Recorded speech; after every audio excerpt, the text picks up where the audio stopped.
Target 50.000 dosis per hari diajukan Provinsi Sumatera Selatan melalui Kepala Dinas Kesehatan Musi Banyu Asin yang juga Ketua Adinkes Sumsel, Asmi Darius Mansah, dengan tujuan mendukung rencana Presiden vaksinasi COVID-19 terhadap 1 juta orang per hari.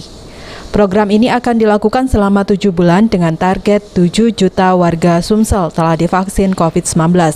Saat ini Provinsi Sumatera Selatan terus berkoordinasi dengan pemerintah pusat untuk mendapatkan 50.000 dosis vaksin COVID-19 tersebut perharinya, serta menyiapkan 4.000 vaksinator dan 433 vaksinasi di 433 fasilitas pelayanan kesehatan.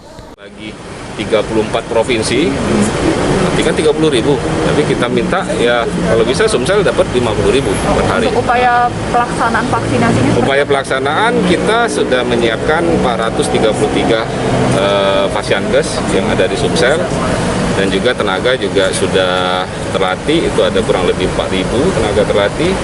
Ya, aku kira itu bisa melaksanakan. Dan juga sarana yang lain seperti cold chain, kemudian transportasi di hampir seluruh kabupaten kota kan sudah ada semua di puskesmas. Cold chain itu kulkasnya ya, buat penyimpannya ya.